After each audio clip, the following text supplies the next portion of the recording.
Me llamo Héctor Zamarripa. Tengo 58 años y soy dueño de una empresa de materiales de construcción en Querétaro. Construí mi negocio desde cero, trabajando día y noche durante 30 años. María Fernanda, mi esposa, siempre estuvo a mi lado. O eso pensaba yo. Aquella mañana de domingo me levanté temprano como siempre. Mi rutina de fin de semana era sagrada. Un café negro, revisar los correos pendientes y esperar a que María Fernanda se alistara para ir a misa de 11. 28 años de matrimonio nos habían convertido en un reloj suizo, cada uno con sus tiempos y espacios perfectamente sincronizados.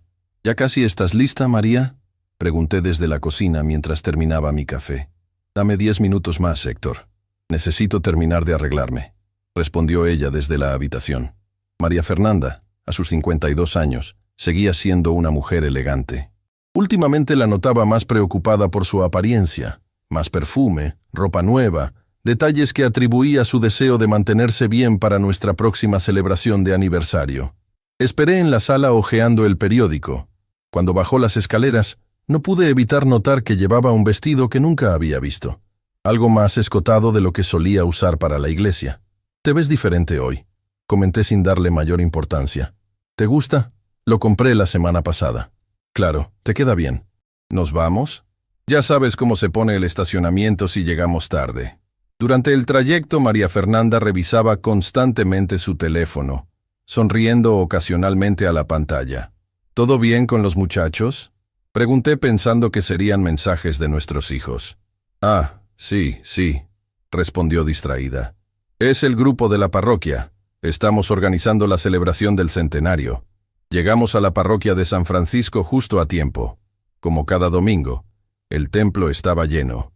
Nos sentamos en nuestra banca habitual, tercera fila del lado derecho. El padre Ignacio Beltrán, que llevaba unos 5 años en nuestra comunidad, era un hombre carismático de unos 45 años. Tenía la capacidad de conectar con todos, especialmente con las señoras del comité parroquial, donde María Fernanda era secretaria desde hacía 3 años. Durante la homilía, noté algo extraño. Cada vez que el padre Ignacio miraba hacia nuestra dirección, María Fernanda bajaba ligeramente la cabeza y sonreía. Un gesto sutil, casi imperceptible para quien no conociera bien a mi esposa. Pero yo, después de tantos años juntos, podía leer sus expresiones como un libro abierto. O eso creía. Al terminar la misa, María Fernanda se acercó rápidamente al padre Ignacio. «Adelántate al coche, Héctor. Necesito hablar con el padre sobre los preparativos del centenario. No tardaré mucho». Me quedé en la plaza frente a la iglesia, saludando a conocidos. Pasaron 20 minutos y María Fernanda no aparecía. Decidí entrar a buscarla. Pregunté a don Mateo, el sacristán, y me dijo que habían entrado a la sacristía. Me acerqué a la puerta de la sacristía y escuché risas ahogadas. Cuando estaba a punto de tocar, algo me detuvo. Un instinto quizás. En vez de anunciarme, giré lentamente el picaporte y abrí la puerta apenas lo suficiente para mirar al interior. Lo que vi me dejó paralizado. María Fernanda estaba de espaldas a la puerta, muy cerca del padre Ignacio. Él tenía su mano en la cintura de mi esposa. No estaban en una situación comprometedora, pero la familiaridad del gesto era incuestionable. «Tenemos que ser más cuidadosos, Fer», dijo él en voz baja. «Cada vez es más difícil contenerme cuando te veo en misa». «Lo sé, Nacho, pero no puedo evitar mirarte cuando hablas con tanta pasión». Cerré la puerta con el mismo sigilo con que la había abierto. Mi corazón latía desbocado. «¿Nacho? ¿Desde cuándo mi esposa llamaba al padre por un diminutivo? ¿Y esa familiaridad?» Regresé al atrio fingiendo tranquilidad, tratando de procesar lo que acababa de presenciar. 5 minutos después, María Fernanda apareció con una carpeta en mano. «Perdón por la tardanza. Teníamos que revisar algunos detalles de la celebración», dijo con naturalidad. «¿Nos vamos?» Durante el camino de regreso, mantuve una conversación banal mientras mi mente trabajaba a toda velocidad. No quería sacar conclusiones precipitadas, pero la forma en que se miraban, esa complicidad, algo no encajaba. En casa, María Fernanda se excusó para llamar a Lucía, la coordinadora del comité parroquial. Me quedé en el estudio, pensativo. Decidí revisar las facturas del teléfono de María Fernanda, algo que nunca había hecho en todos nuestros años de matrimonio. Teníamos un plan familiar y las facturas llegaban a mi correo. Lo que descubrí me dejó helado. Había llamadas de más de 1 hora al número personal del padre Ignacio, a horas extrañas, incluso algunas de madrugada. Mensajes de texto que sumaban cientos cada semana. Esa noche, durante la cena, observé a María Fernanda como si fuera una extraña. «Te noto pensativo, Héctor. ¿Problemas en el trabajo?», preguntó mientras servía la ensalada. «No, nada importante. Solo cansancio», mentí. «¿Cómo van los preparativos para el centenario?». «Muy bien. Será una celebración inolvidable», respondió con entusiasmo. «El padre Ignacio tiene grandes planes para ese día». «Me imagino. Se ve que ustedes dos trabajan muy bien juntos», comenté, estudiando su reacción. Un ligero rubor apareció en sus mejillas. «Todo el comité trabaja duro, no solo nosotros dos», respondió desviando la mirada. Al día siguiente, tomé una decisión. Contraté a Javier Mendoza, un investigador privado que me había recomendado un amigo abogado. Le expliqué la situación sin rodeos. «Quiero saber exactamente qué está pasando entre mi esposa y el padre Ignacio Beltrán. Necesito pruebas concretas, no suposiciones». Javier asintió con profesionalismo. «Entiendo perfectamente, señor Zamarripa. Seré discreto y eficiente. ¿Su esposa tiene alguna rutina que deba conocer?». «Los martes y jueves tiene reuniones del comité parroquial de 5 a 7 de la tarde. Los sábados va a retiros espirituales que duran todo el día. Y últimamente ha tenido muchas emergencias que requieren su presencia en la parroquia. Durante las siguientes 2 semanas mantuve una aparente normalidad en casa mientras Javier seguía a María Fernanda. Fue la etapa más difícil de mi vida. Compartir la mesa, la casa y hasta la cama con alguien a quien empezaba a ver como una desconocida. Una tarde, María Fernanda me avisó que tenía una reunión extraordinaria del comité. «Llegaré tarde, no me esperes para cenar». Apenas salió, llamé a Javier. «Va hacia la parroquia, síguelos a donde vayan». Esa noche, María Fernanda llegó pasadas las 11. Entró a la habitación silenciosamente, creyéndome dormido. «¿Cómo estuvo la reunión?», pregunté en la oscuridad. Se sobresaltó. «Ay, me asustaste. Pensé que estabas dormido. Estuvo intensa. Muchas cosas que organizar». «¿En la parroquia?». «Sí.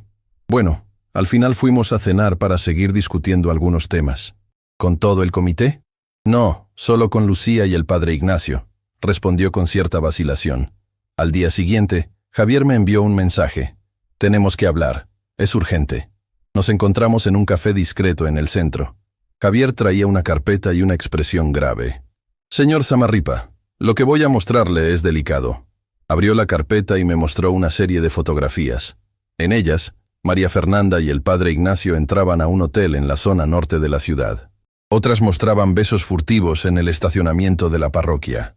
La última, tomada con teleobjetivo a través de una ventana del hotel, no dejaba lugar a dudas sobre la naturaleza de su relación. Sentí como si me hubieran golpeado en el estómago. Una cosa era sospecharlo, otra muy distinta era verlo con mis propios ojos. «También tengo grabaciones de audio», añadió Javier. Coloqué un dispositivo en el auto de su esposa. Me entregó una memoria USB. «No es agradable de escuchar, pero confirma todo. Llevan al menos 6 meses con esta relación». Esa tarde, encerrado en mi oficina, escuché las grabaciones, las palabras de amor, las promesas, los planes. Me sentí enfermo, traicionado hasta la médula. María Fernanda llamó a media tarde. «Héctor, ¿vendrás a la presentación de los coros parroquiales esta noche?». «No creo. Tengo mucho trabajo pendiente», respondí, luchando por mantener la compostura. «El padre Ignacio preguntó específicamente por ti. Dice que te has alejado mucho de la parroquia últimamente». La audacia me dejó sin palabras por un momento. «Dile al padre que estoy muy ocupado. Ya me acercaré cuando tenga tiempo», respondí secamente. «¿Estás bien? Te noto extraño». «Perfectamente. Solo ocupado. Disfruta de tu presentación». Al colgar, tomé una decisión. No actuaría impulsivamente. Necesitaba más pruebas y, sobre todo, un plan. Contraté a un técnico especializado para instalar cámaras ocultas en nuestra casa. También le pedí a Javier que continuara la vigilancia, pero ahora con un objetivo específico. Quería saber si el padre Ignacio había visitado nuestra casa en mi ausencia. No tuve que esperar mucho. 3 días después, durante un supuesto viaje de negocios a León, En realidad me hospedé en un hotel de Querétaro. Las cámaras captaron al padre Ignacio entrando a nuestra casa a las 10 de la noche. Las imágenes eran inequívocas. Besos apasionados apenas cruzaron la puerta, copas de vino en la sala, y finalmente, ambos subiendo a nuestra habitación matrimonial. Vomité al ver esas imágenes. Era una profanación total de mi hogar, de mi cama, de mi vida. Pero en medio del dolor, una idea empezó a formarse en mi mente. El centenario de la parroquia sería en 2 semanas. Una celebración a la que asistiría toda la comunidad, incluido el obispo.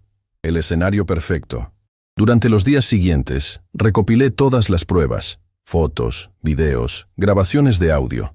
Contraté a un editor de video profesional para crear un montaje de 5 minutos que mostrara, sin lugar a dudas, la naturaleza de la relación entre mi esposa y el sacerdote. También me reuní discretamente con mi abogado para preparar los papeles del divorcio. Modificamos mi testamento y aseguré los activos de la empresa. ¿Estás seguro de querer hacerlo así, Héctor?, me preguntó mi abogado. Podría ser menos público.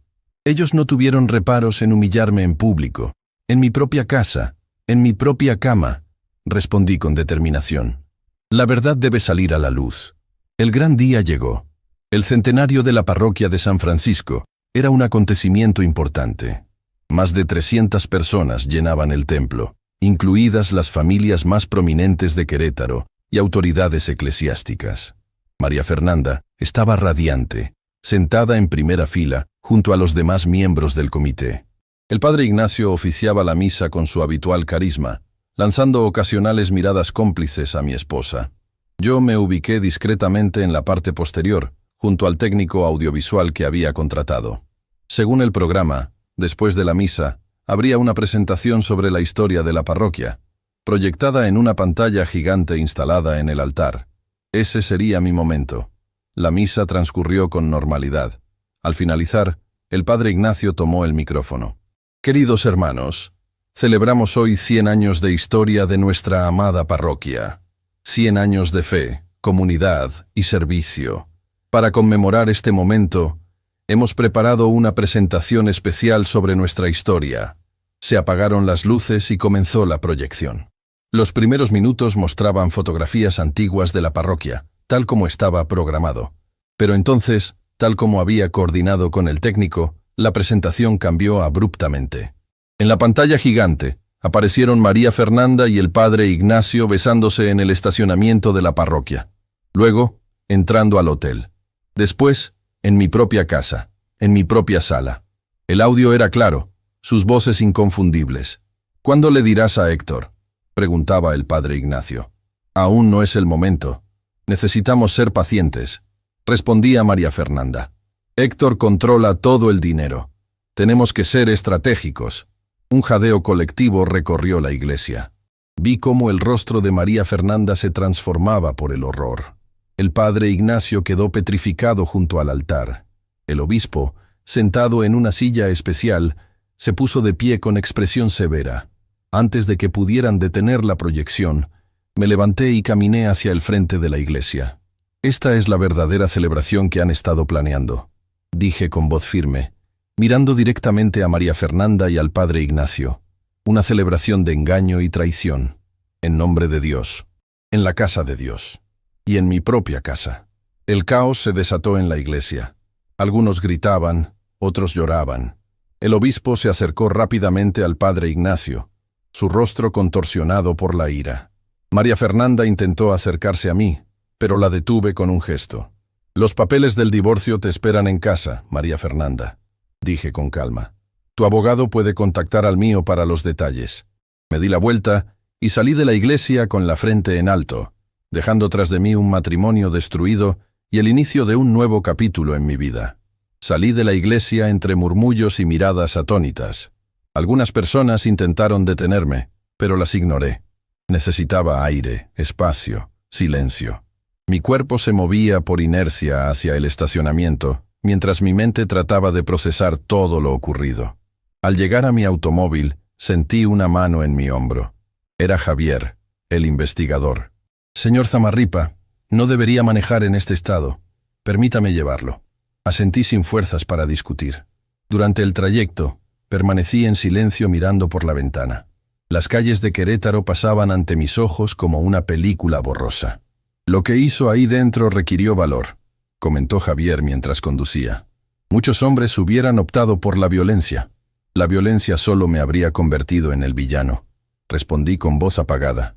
Prefiero que la verdad hable por sí misma. Javier me dejó en un hotel discreto en las afueras de la ciudad. Habíamos acordado que no regresaría a casa esa noche. María Fernanda seguramente iría allí, y no estaba preparado para enfrentarla en privado. En la soledad de la habitación, mi teléfono comenzó a sonar incesantemente. Llamadas de mis hijos, de amigos, incluso de miembros de la parroquia. Los ignoré a todos. Necesitaba procesar lo ocurrido antes de hablar con nadie. Solo contesté una llamada, la de mi abogado, Roberto Castillo. «Héctor, ¿estás bien?», preguntó con genuina preocupación. «Físicamente sí. Lo demás ya lo reconstruiré con tiempo. María Fernanda está en la casa con su hermana. La policía tuvo que escoltar al padre Ignacio fuera de la iglesia para protegerlo de algunos feligreses indignados. El obispo, según me informaron, suspendió inmediatamente al padre Ignacio y convocó una reunión de emergencia. Esto va a tener consecuencias serias para él. No es mi problema», respondí secamente. «¿Los papeles? Todo está listo. Los envié a casa esta mañana como acordamos. María Fernanda los encontrará en el estudio. El plan sigue en marcha. Esa noche apenas dormí. Las imágenes de María Fernanda con el padre Ignacio se repetían en mi mente como una tortura. 28 años de matrimonio reducidos a cenizas. Me preguntaba en qué momento todo se había torcido, cuándo había dejado de conocer a la mujer que dormía a mi lado cada noche. A la mañana siguiente, decidí enfrentar a mis hijos. Les envié un mensaje pidiendo vernos en un restaurante tranquilo para desayunar. Alejandro, de 27 años, y Sofía, de 25, llegaron juntos. Sus rostros mostraban una mezcla de confusión, dolor y rabia. «Papá», comenzó Sofía con los ojos enrojecidos. «Lo sabemos todo», interrumpió Alejandro. «Es el único tema de conversación en todo Querétaro. Les conté toda la historia desde el principio. Mis sospechas iniciales, la contratación del investigador, las pruebas que fui acumulando». «¿Por qué lo hiciste así, papá?», preguntó Sofía. «¿Era necesario humillarla frente a toda la ciudad?». La pregunta me golpeó. ¿Era mi hija defendiendo a su madre después de semejante traición? «Tu madre y ese hombre me humillaron durante meses», respondí con voz tensa. «Me mintieron a la cara. Utilizaron nuestra casa, nuestra cama». Me detuve, respirando profundamente. «¿Sabes lo que se siente descubrir algo así y tener que seguir actuando con normalidad?». «Entiendo tu dolor, papá», intervino Alejandro. «Pero esto afecta a toda la familia. Ahora todos somos parte del escándalo». «Lo sé, hijo, y lo lamento por ustedes. Pero la mentira y la hipocresía estaban destruyéndome por dentro. No podía seguir viviendo así». «¿Qué va a pasar ahora?», preguntó Sofía. «El divorcio es inevitable. Ya no hay vuelta atrás». Alejandro asintió. «Mamá nos llamó anoche. Está destrozada, papá. Dice que cometió un error terrible y que quiere hablar contigo». «Un error terrible es olvidar un aniversario o decir algo hiriente en un momento de enojo», respondí. «Lo suyo fue una traición sistemática, calculada, sostenida en el tiempo, y con un sacerdote, alguien que debería representar valores morales. ¿Nunca podrás perdonarla?», insistió Sofía. La miré directamente a los ojos. «El perdón es un proceso, hija. Quizás algún día pueda perdonarla por mi propia paz mental, pero la confianza está irremediablemente rota. No hay matrimonio sin confianza». Después del desayuno, regresé al hotel.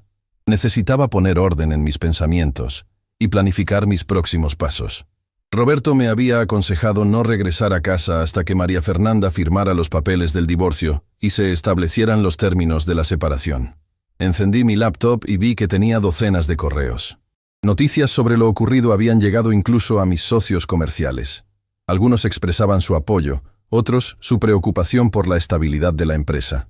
Redacté un correo formal para los miembros del consejo directivo, asegurándoles que los problemas personales no afectarían el funcionamiento de la compañía. Necesitaba mantener la calma y el profesionalismo, al menos en el ámbito laboral.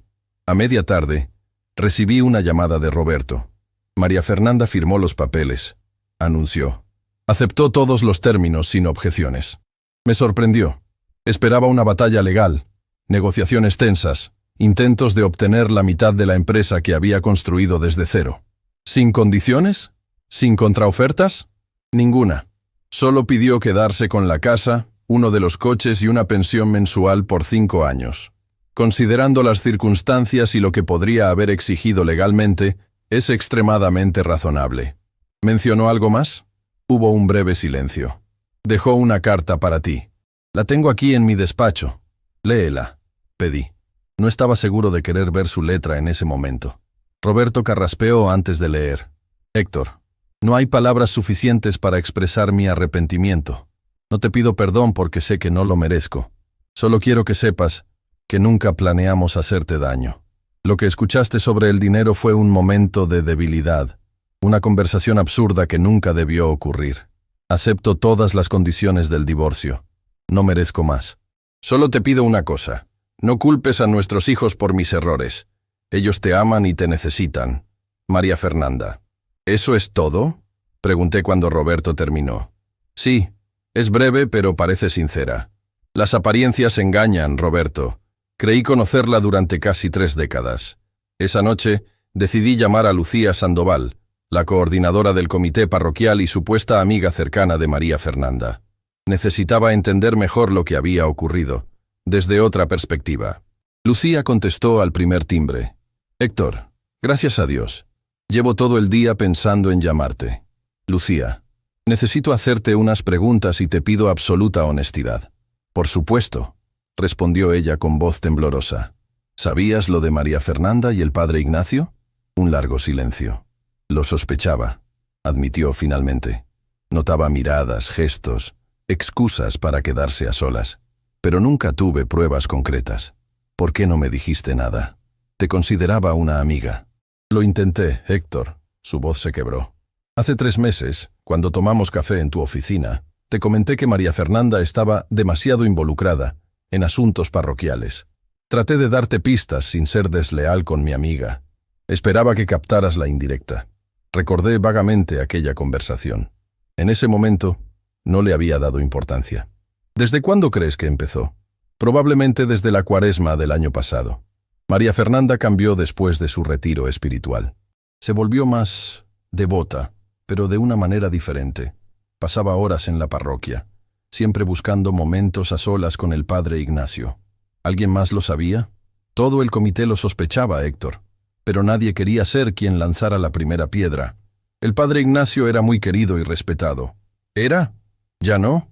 Después de ayer, su reputación está destrozada. El obispo lo envió a un monasterio mientras investigan el caso. Es probable que lo expulsen del sacerdocio. La conversación con Lucía me dejó exhausto pero con mayor claridad. No era el único ciego en esta historia. Toda una comunidad había preferido mirar hacia otro lado. Los días siguientes fueron un torbellino de actividad. Me instalé temporalmente en un departamento cerca de la empresa mientras se finalizaban los trámites del divorcio. Mis hijos se turnaban para visitarme, aún procesando lo sucedido. Una semana después del incidente en la iglesia, recibí una llamada inesperada. El obispo de Querétaro quería reunirse conmigo. La reunión se concretó en un discreto salón del Palacio Episcopal. El obispo, Monseñor Javier Durán, era un hombre de unos 60 años, con expresión grave pero amable. Señor Zamarripa, agradezco que haya aceptado verme, comenzó. Entiendo que está atravesando momentos muy difíciles. Así es, monseñor. No han sido días fáciles. Quiero pedirle disculpas en nombre de la Iglesia por lo ocurrido. El comportamiento del padre Ignacio es inexcusable y contradice todo lo que representamos. ¿Qué pasará con él? Pregunté, más por curiosidad que por interés real en su destino. Hemos iniciado un proceso canónico para su expulsión del sacerdocio. Las pruebas son irrefutables y él ha admitido la falta. Mientras tanto, está recluido en un monasterio, sin contacto con el exterior. Asentí en silencio. Entiendo su dolor y su indignación, señor Zamarripa, continuó el obispo. Pero me preocupa el impacto que este escándalo está teniendo en la comunidad. Muchas personas están cuestionando su fe debido a lo ocurrido. Con todo respeto, monseñor, ese no es mi problema. Yo no traicioné la confianza de nadie. El obispo suspiró profundamente. Lo comprendo. Solo quería pedirle que considere la posibilidad de manejar la situación con la mayor discreción posible de ahora en adelante. Por el bien de todos, incluidos sus hijos. Ya no habrá más escándalos, si es lo que le preocupa. Solo quiero seguir con mi vida. Al salir del palacio episcopal, me sentí extrañamente aliviado. La conversación con el obispo había sido un recordatorio de que la vida continuaba y que debía enfocarme en reconstruir la mía. En las semanas siguientes, el escándalo comenzó a amainar, aunque seguía siendo tema de conversación en Querétaro. Me sumergí en el trabajo, usando la empresa como terapia. Los empleados mostraban un respeto casi reverencial hacia mí, caminando de puntillas a mi alrededor como si temieran que pudiera quebrarme en cualquier momento. Un mes después del incidente, Alejandro vino a verme a la oficina. «Papá, he estado hablando con mamá», comenzó cautelosamente. Levanté la vista de mis documentos, preparándome para lo que vendría. «Está muy mal, papá. Apenas come. Casi no sale de casa. La tía Carmen está preocupada por ella. Lo lamento por ella, hijo. Pero no puedo hacer nada al respecto. No te pido que la perdones ni que regreses con ella», aclaró Alejandro. «Solo, quizás podrías hablar con ella una vez, para cerrar este capítulo de manera más humana». Lo pensé durante unos segundos. «¿Dónde está él?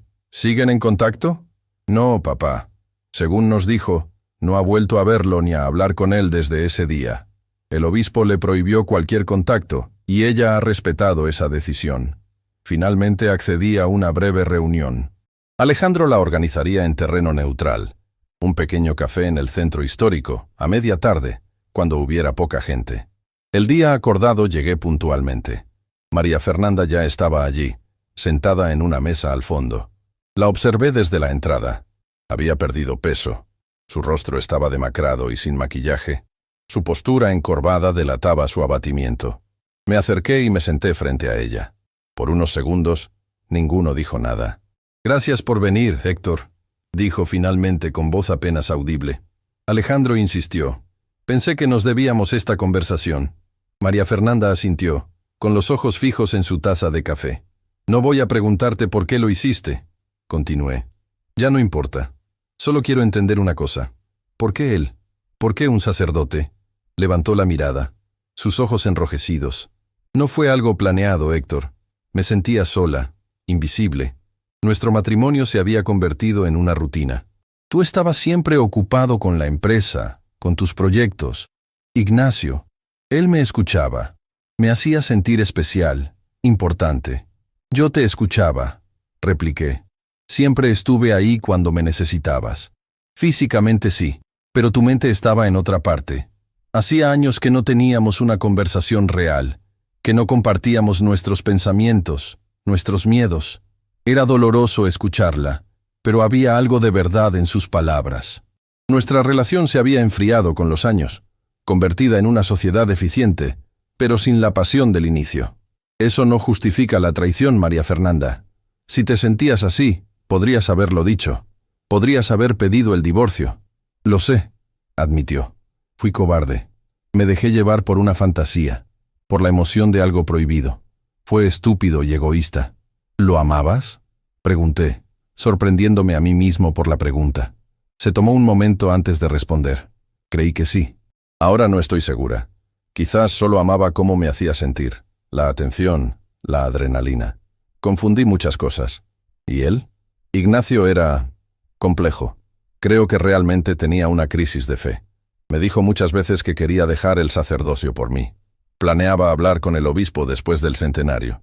Pero mientras tanto, seguía dando misa, confesando a la gente, predicando sobre moral. Señalé con amargura.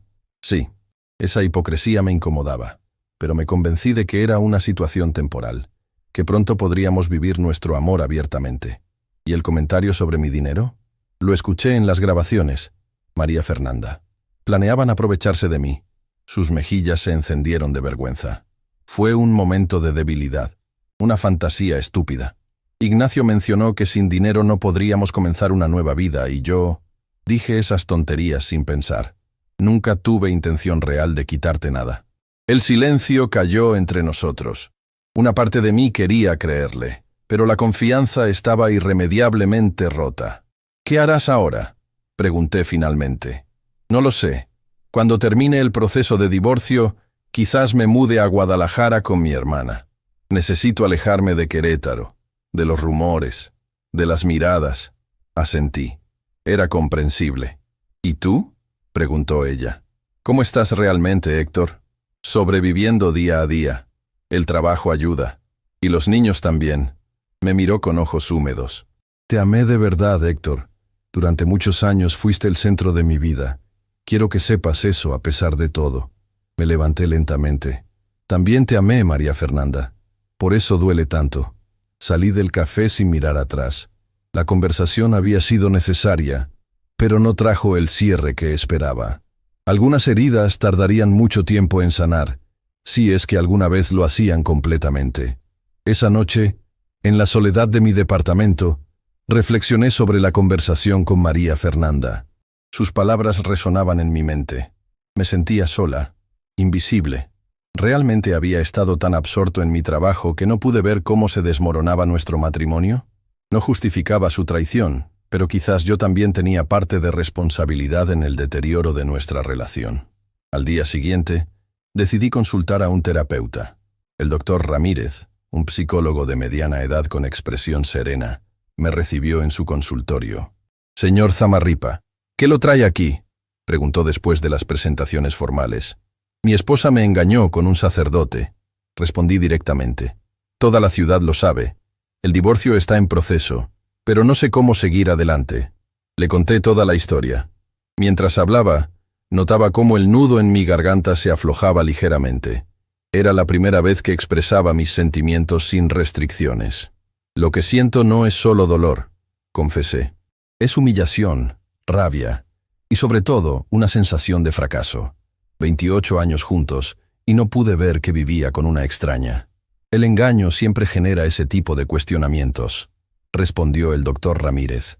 «Nos hace dudar de nuestra capacidad de juicio, de nuestras percepciones. Es normal que sienta que falló, pero recuerde, usted no es responsable de las decisiones que tomó su esposa, pero tal vez sí de la situación que la llevó a tomar esas decisiones». «Esa es una reflexión válida y madura», asintió el terapeuta. «Reconocer nuestra parte en los problemas matrimoniales es importante, pero hay una diferencia entre contribuir a un ambiente de distanciamiento y ser culpable de la infidelidad de la otra persona. Cada uno es responsable de sus propias acciones». Salí de la consulta con una sensación extraña, como si hubiera depositado una pequeña parte de la carga que llevaba. Programamos sesiones semanales. Necesitaba ese espacio para procesar lo ocurrido sin el juicio o la lástima que veía en los ojos de amigos y familiares. 2 meses después del escándalo, mi vida comenzaba a tomar un nuevo ritmo. Me había adaptado al departamento, más pequeño que nuestra antigua casa pero suficiente para mí. El divorcio había sido finalizado con sorprendente rapidez gracias a la colaboración de María Fernanda. Una mañana, mientras revisaba unos contratos en mi oficina, Alejandro entró sin anunciarse.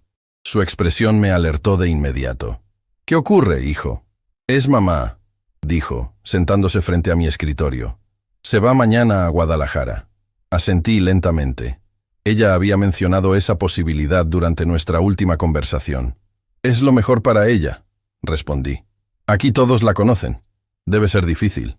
Quiere despedirse de ti», añadió Alejandro estudiando mi reacción. «Dice que necesita cerrar este capítulo adecuadamente». Suspiré profundamente. No estaba seguro de querer otro encuentro emotivo, pero comprendía su necesidad de un cierre. «Está bien. Dile que pasaré por la casa esta tarde». «Gracias, papá. Significa mucho para ella, y para Sofía y para mí». Cuando Alejandro se marchó, me quedé contemplando por la ventana. Querétaro se extendía ante mis ojos, con sus edificios coloniales y calles empedradas. Esta ciudad que tanto amaba ahora estaba impregnada de recuerdos dolorosos. A las 6 en punto, estacioné frente a la que había sido mi casa durante décadas. La contemplé con nostalgia. El jardín que había diseñado personalmente, la fuente que instalamos cuando nació Sofía, el árbol de aguacate que plantamos el día que nos mudamos. Tantos recuerdos felices, ahora teñidos de amargura. María Fernanda abrió la puerta antes de que tocara el timbre. Se veía mejor que la última vez. Había recuperado algo de peso y su cabello estaba cuidadosamente arreglado. «Gracias por venir, Héctor», dijo, haciéndose a un lado para dejarme pasar. «¿Te apetece un café?» «Claro», respondí, siguiéndola hasta la cocina. La casa lucía diferente. Muchos de los muebles habían sido reemplazados, las fotos familiares retiradas, las paredes repintadas. Era como si hubiera intentado borrar cualquier rastro de nuestra vida juntos. «Veo que has hecho cambios», comenté mientras ella preparaba el café. Necesitaba un nuevo comienzo. Demasiados recuerdos. Nos sentamos en la terraza, frente al jardín trasero. El silencio entre nosotros era menos tenso que antes, más resignado. Alejandro me dijo que te vas mañana. Sí, mi hermana me ha preparado un departamento cerca de su casa. Trabajaré con ella en su tienda, al menos por un tiempo. ¿Has sabido algo de él?, pregunté, incapaz de pronunciar su nombre. María Fernanda negó con la cabeza. El obispo me informó que abandonó el sacerdocio. Está en algún lugar de Michoacán, según parece, con familiares. Me pidió que no intentara contactarlo. ¿Y lo has intentado? No, respondió con firmeza. Esa historia terminó, Héctor. Fue un error terrible que arruinó muchas vidas, incluida la mía. No hay vuelta atrás. La estudié detenidamente, buscando signos de engaño, pero parecía sincera. Alejandro dijo que querías despedirte. Asintió, dejando su taza sobre la mesa. Quería agradecerte. ¿Agradecerme?, pregunté, desconcertado. Por no destruirme completamente cuando pudiste hacerlo. Los términos del divorcio fueron más que justos, considerando las circunstancias. Podrías haberme dejado sin nada. Nunca fue mi intención destruirte, María Fernanda. Solo quería la verdad. Lo sé. Y esa verdad me ha obligado a mirarme en el espejo y no me gustó lo que vi. Hizo una pausa. También quería devolverte algo. Se levantó y entró a la casa. Regresó con una pequeña caja de madera que reconocí de inmediato. Era un joyero que le había regalado en nuestro 10º aniversario. Son las joyas que me diste durante nuestro matrimonio, explicó abriéndola. No me siento con derecho a conservarlas. Quizás algún día puedas dárselas a Sofía. El gesto me sorprendió. Las joyas eran legalmente suyas, parte de los regalos acumulados durante nuestro matrimonio. No es necesario, María Fernanda. Eran regalos, te pertenecen. Insisto, dijo empujando suavemente la caja hacia mí. Cada vez que las veía sentía vergüenza. Prefiero empezar de cero. Acepté la caja, conmovido por el simbolismo del gesto. Representaba un reconocimiento de su falta, un intento genuino de hacer lo correcto, aunque fuera demasiado tarde para nuestro matrimonio. ¿Has pensado en lo que harás ahora?, preguntó ella. Alejandro mencionó que has estado trabajando demasiado. El trabajo me mantiene distraído, respondí. Pero sí, tengo algunos planes. Estoy pensando en expandir la empresa a León, y quizás tome unas vacaciones. Hace años que no viajo por placer. Deberías hacerlo, dijo con una sonrisa triste. Siempre postergaste muchas cosas por la empresa, por nosotros. Había verdad en sus palabras. Durante años había priorizado el trabajo y las obligaciones familiares sobre mis propios intereses y necesidades. También he estado viendo a un terapeuta, admití. Me está ayudando a procesar todo esto. Me alegra escucharlo. Yo también empecé terapia. Necesito entender cómo pude desviarme tanto de mis valores. Conversamos durante casi 2 horas, recordando momentos del pasado, tanto buenos como malos. Por primera vez desde el escándalo, pude hablar con ella sin que la ira nublara mi juicio. No era perdón, aún no, pero sí un primer paso hacia la aceptación. Al despedirnos en la puerta, María Fernanda me miró con ojos húmedos. Fuiste un buen esposo, Héctor. El fracaso de nuestro matrimonio no fue solo tu culpa. Quiero que lo sepas. Gracias. Te deseo lo mejor en esta nueva etapa, respondí con sinceridad. Espero que encuentres paz. Nos dimos un breve abrazo, el último entre nosotros como pareja. Mientras caminaba hacia mi auto, sentí un extraño alivio, como si hubiera depositado una pesada carga que llevaba meses arrastrando. Los días siguientes transcurrieron con una nueva sensación de ligereza. La partida de María Fernanda marcaba oficialmente el fin de un capítulo en mi vida. Era hora de escribir uno nuevo. Siguiendo el consejo de mi terapeuta, decidí reconectar con viejos amigos que había descuidado durante años. Organicé una cena en mi nuevo departamento e invité a 4 amigos de la universidad: Ricardo, Manuel, Gabriel y Ernesto. Llevábamos más de una década sin reunirnos todos juntos. La velada fue sorprendentemente agradable. Después de las inevitables preguntas sobre mi divorcio, la conversación fluyó hacia temas más ligeros. Recuerdos de juventud, proyectos actuales, planes futuros. Me sentí normal, casi feliz, por primera vez en meses. «Te ves bien, Héctor», comentó Ricardo mientras degustábamos un coñac después de la cena. «Cuando supe lo ocurrido, me preocupé mucho por ti. Fueron tiempos difíciles, admití, pero estoy aprendiendo a seguir adelante. No cualquiera maneja una situación así con tanta dignidad», añadió Gabriel. «La mayoría de los hombres habrían reaccionado con violencia. La violencia solo habría complicado las cosas. Preferí dejar que la verdad hablara por sí misma». «¿Has sabido algo del padre?», preguntó Manuel, siempre el más directo del grupo. «Dejó el sacerdocio. Está en Michoacán, según tengo entendido. Y sinceramente, no me interesa saber más». «¿Y María Fernanda?». «Se mudó a Guadalajara. Está intentando reconstruir su vida, igual que yo». Ernesto, que había permanecido silencioso la mayor parte de la velada, finalmente habló. «¿Sabes? Mi hermana se divorció hace 5 años. Pensó que su vida había terminado. Ahora está más feliz que nunca, con un nuevo esposo que la valora realmente. A veces lo que parece una tragedia es solo el inicio de algo mejor». Sus palabras resonaron en mí. Quizás este doloroso episodio podría, con el tiempo, conducirme a una vida más auténtica y satisfactoria. La reunión con mis amigos me motivó a seguir ampliando mi círculo social. Acepté invitaciones que antes habría declinado. Me inscribí en un club de tenis y comencé a asistir a eventos culturales en la ciudad. En uno de esos eventos, una exposición de arte contemporáneo mexicano, conocí a Elena Montero, directora del Museo de Arte de Querétaro.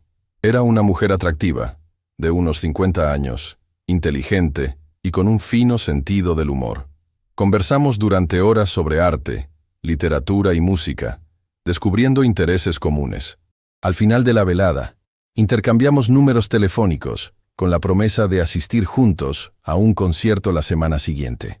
No había sentido esa clase de conexión inmediata con alguien en mucho tiempo. De regreso a casa, me sorprendí sonriendo al recordar nuestra conversación. Luego, como un balde de agua fría, me invadió la culpa. ¿Era demasiado pronto para interesarme en otra mujer? ¿Estaba traicionando de alguna manera mi matrimonio? Mi terapeuta, el doctor Ramírez, me ayudó a procesar estos sentimientos durante nuestra siguiente sesión. «Es completamente normal sentirse así, Héctor», me aseguró. «La culpa surge porque aún estás en proceso de duelo por tu matrimonio. Pero recuerda, ese capítulo ha terminado. Tienes derecho a buscar nueva felicidad». «Siento que estoy traicionando algo importante», confesé. 28 años no se borran de un día para otro. No se trata de borrar el pasado, sino de honrarlo mientras avanzas hacia el futuro. Tu matrimonio fue una parte significativa de tu vida. Te dio 2 hijos maravillosos y muchos momentos felices. Nada puede cambiar eso, pero también tienes derecho a escribir nuevos capítulos. Sus palabras me reconfortaron. Decidí permitirme explorar esta nueva amistad con Elena, sin presiones ni expectativas. El día del concierto llegó. Quedamos de encontrarnos en la entrada del auditorio. Cuando la vi aproximarse, elegante en un vestido azul oscuro, sentí un cosquilleo que había olvidado. «Te ves muy bien, Héctor», dijo con una sonrisa cálida. «El traje te sienta perfectamente». «Gracias, tú estás espectacular». Durante el concierto, una presentación de música barroca, me descubrí más pendiente de su perfil que de los músicos en el escenario. Era extraño sentirme así a mi edad, como un adolescente nervioso en su primera cita. Después del concierto, fuimos a cenar a un pequeño restaurante italiano. La conversación fluyó naturalmente, sin esfuerzo. Elena era una mujer culta, apasionada por su trabajo y con una historia personal interesante. Había estado casada una vez, sin hijos, y ahora llevaba 10 años divorciada. «¿Y cómo está siendo tu proceso?», preguntó directamente, refiriéndose a mi reciente divorcio. «Complicado, pero avanzando. Algunos días son mejores que otros. El tiempo ayuda», dijo, tomando un sorbo de vino. «Pero lo que realmente sana es permitirte sentir. El dolor, la rabia, todo. no enterrarlo. Mi terapeuta dice lo mismo. Estoy aprendiendo a no reprimir lo que siento. Es un buen comienzo, sonrió. Sabes, no esperaba conectar así contigo. Fue una grata sorpresa. Lo mismo digo. Hace tiempo que no me sentía tan cómodo con alguien. Cuando la dejé en su casa, hubo un momento de duda. Un beso de despedida, un apretón de manos, un abrazo. Finalmente me incliné y besé suavemente su mejilla. Gracias por una noche maravillosa, dije. A ti, Héctor. Espero que podamos repetirlo pronto. Durante las semanas siguientes, Elena y yo establecimos una rutina. Nos veíamos 2 o 3 veces por semana. Exposiciones, conciertos, cenas o simplemente caminatas por el centro histórico. No había prisa, no había presiones. Era un cortejo a la antigua, respetuoso y pausado. Un domingo, decidí presentarla a mis hijos. Organicé una comida en mi departamento. Estaba nervioso, temiendo su reacción. Alejandro y Sofía llegaron puntuales. Elena, 10 minutos después. Las presentaciones fueron cordiales, aunque noté cierta reserva en Sofía. Durante la comida, la conversación se mantuvo en terreno neutral. Arte, música, recuerdos de la universidad. Después del postre, Alejandro me ayudó a servir el café mientras Sofía y Elena quedaban solas en la sala. Desde la cocina, pude ver cómo conversaban animadamente, riendo ocasionalmente. Un buen signo. Parece agradable, comentó Alejandro en voz baja. ¿Cuánto tiempo llevan saliendo? No estamos saliendo oficialmente. Somos amigos. Nos estamos conociendo. Papá, he visto cómo la miras. No es solo amistad. Sonreí, incapaz de negarlo. Es pronto para ponerle nombre. Pero sí, hay algo especial. Me alegro por ti. Te lo mereces. Cuando Sofía y Alejandro se marcharon, Elena se quedó un rato más. Parecía relajada, satisfecha con el encuentro. Tus hijos son encantadores, dijo. Se nota que has hecho un buen trabajo como padre. Son lo mejor que tengo. Sofía me hizo un interrogatorio discreto pero exhaustivo. Sonrió. Quería asegurarse de mis intenciones contigo.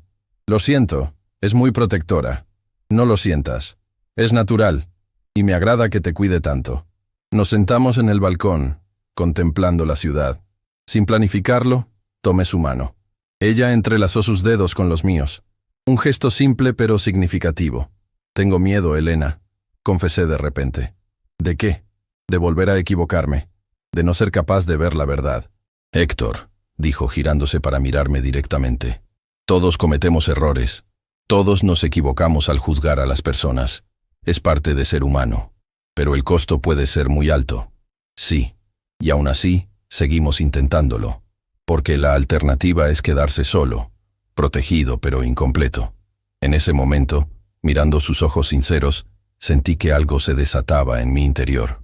Un nudo que llevaba meses, quizás años, formándose. Me incliné lentamente y la besé en los labios. Un beso suave, casi tímido. Cuando nos separamos, ambos sonreíamos. He querido hacer eso desde la noche del concierto, admití. Yo también, respondió. Pero me alegra que hayamos esperado. Algunas cosas mejoran con el tiempo. Esa noche, mientras la veía alejarse en su auto, sentí una emoción que había olvidado. Esperanza. No sabía hacia dónde nos llevaría esta relación, pero por primera vez en mucho tiempo, estaba dispuesto a descubrirlo.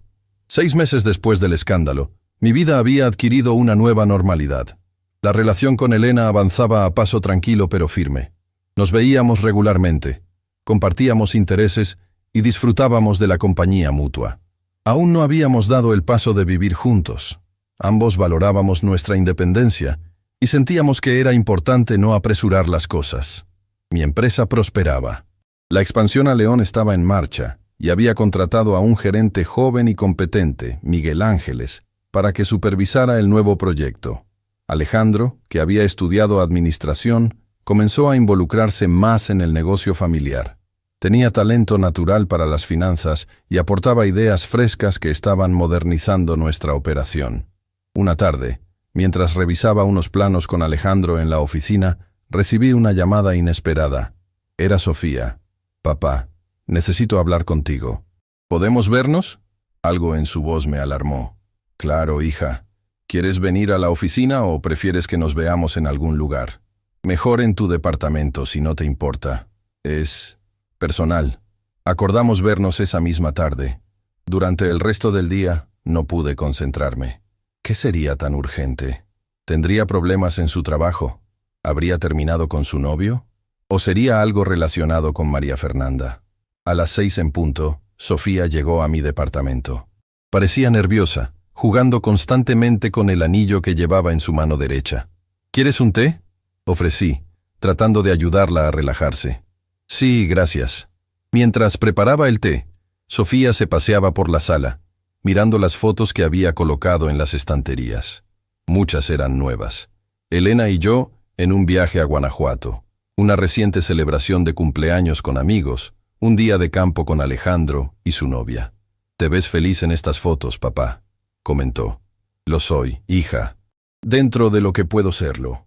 Le entregué la taza de té y nos sentamos en el sofá. «¿Qué ocurre, Sofía? Me tienes preocupado». Tomó un sorbo de té, como buscando valor, y finalmente habló. «Recibí una llamada de mamá esta mañana». «¿Está bien?», pregunté, genuinamente preocupado. «Sí, físicamente sí. Pero…», dudó. «Va a casarse, papá». La noticia me golpeó como un puñetazo inesperado. No por celos, o porque aún sintiera algo romántico por María Fernanda. Ese capítulo estaba cerrado. Era más bien la sorpresa, la rapidez con que parecía haber rehecho su vida. ¿Casarse? ¿Con quién? Con un viudo que conoció en Guadalajara. Es dueño de una cadena de restaurantes. Lo conoció a través de la tía Carmen. «Ya veo», murmuré, procesando la información. «¿Y cuándo será la boda?» «En 2 meses. Será algo pequeño, solo familia cercana». Asentí lentamente. Me alegraba que María Fernanda hubiera encontrado a alguien, que no estuviera sola, pero algo me inquietaba. «¿Por qué te preocupa tanto contarme esto, Sofía? No es que vaya a oponerme o algo así». «No es la noticia en sí, papá», respondió, mirándome directamente. «Es lo que me pidió. Quiere que tú y Elena asistan a la boda». Ahora sí estaba genuinamente sorprendido. «¿Quiere que asistamos? ¿Por qué?» Dice que sería un gesto de reconciliación, de madurez, que demostraría a todos que han superado lo ocurrido y que pueden mantener una relación cordial por el bien de Alejandro y mío. Me levanté y caminé hasta la ventana. La petición me parecía absurda, casi ofensiva.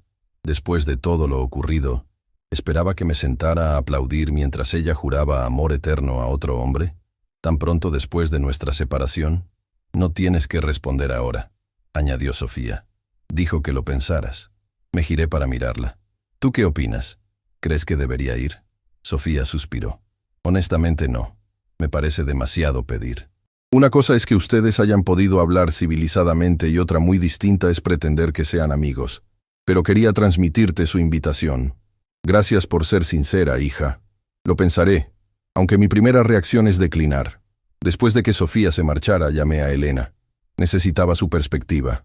«Es una situación incómoda», comentó después de escucharme. «Pero la decisión es tuya, Héctor. Yo te apoyaré en lo que decidas. ¿Irías conmigo si acepto?» «Por supuesto. Estaría a tu lado. Pero piénsalo bien. No tienes obligación de asistir». Esa noche apenas pude dormir. La invitación de María Fernanda había removido sentimientos que creía superados. No eran celos, sino un eco del dolor y la humillación. ¿Era egoísta de mi parte rechazar la invitación? ¿Estaba poniendo mis sentimientos por encima del bienestar de mis hijos? A la mañana siguiente, decidí consultar con mi terapeuta. El doctor Ramírez me escuchó atentamente. «Lo que sientes es completamente normal, Héctor», me aseguró. «La invitación ha activado recuerdos dolorosos. La pregunta es, ¿qué ganas y qué pierdes al asistir?» «No veo que podría ganar», confesé. «Solo incomodidad, y tal vez reabrir heridas que apenas están sanando». «¿Y qué podrías perder al no asistir?» Reflexioné un momento. Quizás una oportunidad de demostrar que realmente he superado lo ocurrido, que soy capaz de desearle felicidad a pesar de todo. «Esa es una reflexión interesante», asintió el terapeuta. «Pero recuerda, no tienes que probar nada a nadie. Tu proceso de sanación es personal. No debe estar condicionado por las expectativas ajenas». Después de meditarlo durante días, tomé una decisión. Llamé a María Fernanda directamente. La primera vez que hablábamos por teléfono desde nuestra separación. «Héctor, qué sorpresa. dijo, con evidente nerviosismo en su voz. Sofía me contó sobre tu boda. Felicidades. Gracias, respondió cautelosamente. ¿Te comentó sobre la invitación? Sí, y es precisamente por eso que te llamo. Te agradezco el gesto, pero creo que no sería apropiado que Elena y yo asistiéramos. Hubo un breve silencio al otro lado de la línea. Entiendo, dijo finalmente. Respeto tu decisión. No es por rencor, María Fernanda. He avanzado en mi proceso de sanación y te deseo sinceramente que seas feliz. Pero creo que mi presencia en tu boda no aportaría nada positivo. Solo incomodidad para todos. Tienes razón, admitió. Quizás fue egoísta de mi parte pedirlo. Solo pensé que sería un gesto de reconciliación. La reconciliación no significa pretender que somos amigos o que nada ocurrió. Significa aceptar lo sucedido y seguir adelante, cada uno por su camino, manteniendo un trato respetuoso por el bien de nuestros hijos. Cuando lo pones así, tiene sentido. Su voz sonaba más tranquila. Gracias por ser sincero, Héctor. Después de colgar, sentí una extraña paz. Había sido honesto, respetuoso, pero firme en mis límites. Un pequeño paso más en mi proceso de sanación. Los meses siguientes transcurrieron con relativa calma. La boda de María Fernanda se celebró sin incidentes, según me contó Alejandro. Sofía me agradeció por manejar la situación con madurez. Mi relación con Elena se fortalecía día a día. Era una compañera excepcional, inteligente, independiente, con su propia carrera y pasiones. No buscaba reemplazar a María Fernanda ni borrar mi pasado. Simplemente añadía nuevos colores a mi vida presente. Una tarde, mientras cenábamos en mi departamento, Elena me sorprendió con una propuesta. He estado pensando, ¿por qué no nos vamos de viaje juntos? Unas verdaderas vacaciones, solo tú y yo. ¿A dónde te gustaría ir? Siempre he querido conocer la Patagonia. Podríamos hacer un recorrido por Argentina y Chile. La idea me entusiasmó. Hacía décadas que no tomaba unas vacaciones reales, siempre posponiendo el descanso por el trabajo o las obligaciones familiares. Suena perfecto, respondí. ¿Cuándo quieres ir? En 2 meses. Puedo reorganizar mi agenda en el museo, y tú podrías delegar más en Alejandro y Miguel. Comenzamos a planificar el viaje con entusiasmo. Sería nuestra primera gran aventura juntos, una oportunidad de conocernos en un contexto completamente diferente. Mientras tanto, la nueva sucursal en León estaba casi lista para abrir. Miguel había hecho un trabajo excepcional, y Alejandro mostraba cada día más interés y capacidad para los negocios. «Papá, he estado pensando», me dijo un día, mientras revisábamos los últimos detalles de la inauguración. ¿Has considerado hacerme oficialmente parte del consejo directivo? ¿Te interesa realmente, hijo? Siempre creí que querías desarrollar tu carrera independientemente. He cambiado de opinión. Me gusta lo que hacemos aquí, y creo que tengo ideas valiosas para aportar. Nada me haría más feliz que trabajar junto a ti, Alejandro. Hablaré con el consejo en la próxima reunión. La expresión de satisfacción en el rostro de mi hijo valía más que cualquier éxito empresarial. Sentí que algo se cerraba en un círculo perfecto. La empresa que había construido con tanto esfuerzo tendría continuidad en las manos capaces de mi hijo. 2 semanas antes de nuestro viaje a la Patagonia, recibí una llamada inesperada. Era Roberto, mi abogado. «Héctor, tengo noticias que podrían interesarte». «Te escucho». «¿Recuerdas al padre Ignacio?» Mi estómago se contrajo. Hacía meses que no pensaba en él. «Sí, por supuesto. ¿Qué ocurre con él?» «Me han informado que está de vuelta en Querétaro. Trabaja en una librería del centro. Aparentemente, ya no tiene nada que ver con la iglesia». «¿Por qué me cuentas esto, Roberto? Pensé que deberías saberlo. Por si te lo encuentras por casualidad. Querétaro es una ciudad pequeña». Agradecí la información y colgué, con una sensación extraña. Tiempo atrás, la noticia me habría alterado, quizás incluso provocado fantasías de confrontación o venganza. Ahora solo sentía una leve inquietud, casi curiosidad. Esa noche, le comenté a Elena sobre la llamada. «¿Cómo te sientes al respecto?», preguntó, estudiando mi reacción. «Sorprendentemente tranquilo. Es como si habláramos de alguien de otra vida, de otro tiempo». «Eso es buena señal», sonrió. «Significa que has avanzado realmente en tu proceso de sanación». ¿Sabes qué es lo más extraño? Una parte de mí siente curiosidad. Me pregunto cómo ha sido su vida después de todo lo ocurrido. si ha encontrado algún tipo de redención o sigue atrapado en sus propios demonios. Es natural preguntarse esas cosas, pero no es tu responsabilidad ni tu problema. Lo sé. Y no tengo intención de buscarlo. Si nos encontramos por casualidad, que sea. Si no, tampoco importa. Elena me abrazó, apoyando su cabeza en mi hombro. Has recorrido un largo camino, Héctor. Estoy orgullosa de ti. La semana de la inauguración en León fue frenética. Viajé diariamente entre Querétaro y León, supervisando los últimos detalles, asegurándome de que todo estuviera perfecto. Alejandro me acompañaba, cada vez más involucrado y entusiasmado con el proyecto. El día anterior a la inauguración oficial, mientras caminaba por el centro de Querétaro buscando un regalo para Elena, sucedió lo inevitable. Al doblar una esquina, me encontré cara a cara con él, Ignacio Beltrán, el ex sacerdote, cargando una pila de libros frente a una pequeña librería. Nos quedamos ambos paralizados por un instante, como dos fantasmas de un pasado compartido pero no deseado. Él palideció visiblemente. Yo mantuve la compostura. Héctor, murmuró, sin saber qué más decir. Ignacio, respondí con un leve asentimiento, dispuesto a seguir mi camino. Espera, por favor. Su voz temblaba ligeramente. Sé que no tengo derecho a pedirte nada, pero... Me detuve y lo miré directamente. Había envejecido notablemente. Su cabello, antes negro, mostraba canas abundantes. Su rostro estaba surcado por arrugas prematuras. Ya no quedaba nada del carismático padre Ignacio que tantos feligreses admiraban. ¿Qué quieres? Pregunté, sin hostilidad pero sin calidez. Solo pedirte perdón. Sé que no significa nada después de tanto tiempo, después de todo el daño que causé. Pero necesito decirlo. Lo observé en silencio. El hombre que había destruido mi matrimonio, que había traicionado sus votos y la confianza de una comunidad entera, ahora parecía pequeño y derrotado frente a mí. «¿María Fernanda sabe que estás aquí?», pregunté finalmente. «No», respondió bajando la mirada. «No he tenido contacto con ella desde aquel día. El obispo me lo prohibió, y yo respeté esa decisión. Ella se ha casado nuevamente», comenté, sin saber bien por qué sentía la necesidad de decírselo. «Parece feliz». Un destello de dolor cruzó su rostro, pero asintió. «Me alegro por ella. Se merece ser feliz». El silencio cayó entre nosotros, incómodo pero no tan tenso como habría esperado. «¿Cómo ha sido tu vida?», pregunté, sorprendiéndome a mí mismo por el interés genuino. «Difícil, al principio. Estuve en un monasterio durante 6 meses, haciendo penitencia. Luego me mudé con mi hermana a Michoacán. Trabajé en el campo, tratando de encontrar algún tipo de paz. Hace 3 meses regresé a Querétaro.